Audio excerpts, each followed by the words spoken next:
We've all been there. You're filling out a form online, you type in your email address, and before you can even move your mouse, a red invalid error flashes on the screen. Have you ever wondered how the computer knew you made a typo so incredibly fast? It didn't actually read your email address the way a human would.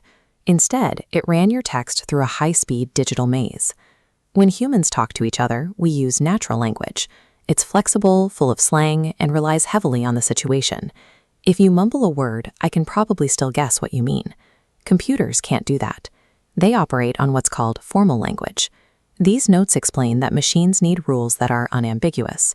That's just a way of saying there is zero room for doubt or a maybe. Every single bit of text either follows the instructions perfectly, or it is completely rejected. Because a machine doesn't have human intuition, it relies on this absolute strictness to process information quickly without making mistakes. To build these strict rules, computer scientists use a specific tool, the automaton. If you look at this definition from a computer science class, it calls an automaton an abstract computational model. You can ignore the heavy academic terminology. For our purposes, just imagine an automaton as a blueprint for a highly specific board game. Once you know how to navigate this simple game board, you understand the secret foundation of how machines process data and recognize patterns. Let's start with a blank canvas and draw our first game piece, a simple circle. In this theory, this is called a state. You can think of states as stepping stones or islands that you rest on as you move through the maze. Next, we need a way to move between these islands. We draw one-way directional arrows connecting them. These are called transitions. These bridges only open if you provide a specific instruction, like a card with a 0 or a 1 on it. If you hold a 0 in your hand, you take the 0 bridge to the next island. Finally, we mark where you enter the maze, the start state, and where you want to end up, which we mark with a double circle called the final state. And just like that, we've taken a complex mathematical model and mapped it out as a logical, navigable digital maze. Let's test our board. Here is our finished maze, and we'll place a token at the start. Let's feed the machine a simple input, 0, 1, 0. The machine reads the first number. It's a 0.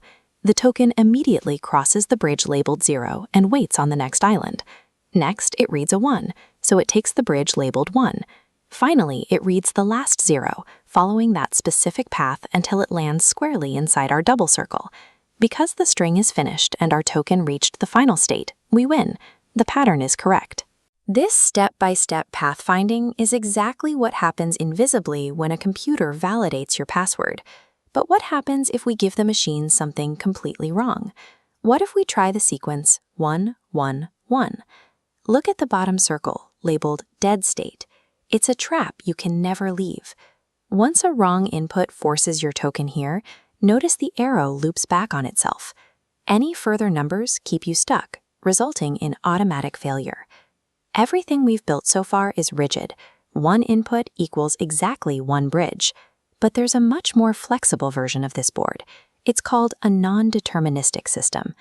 This version allows the machine to explore several paths at once, or even teleport between islands without reading any input. This E symbol here represents those teleporting shortcuts. Whether the system is rigid or flexible, these are the mathematical tools machines use to recognize strict patterns. There is a practical problem. Physically drawing these maps for every single rule a computer follows would take forever. To save time, programmers use a shorthand called regular expressions. Think of it as a text-based code for describing these mazes. This page shows how that code works.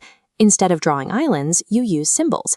A vertical line means choose between these paths, and putting letters side by side creates a chain. Watch how this massive, sprawling visual maze can be condensed into one single tiny line of code.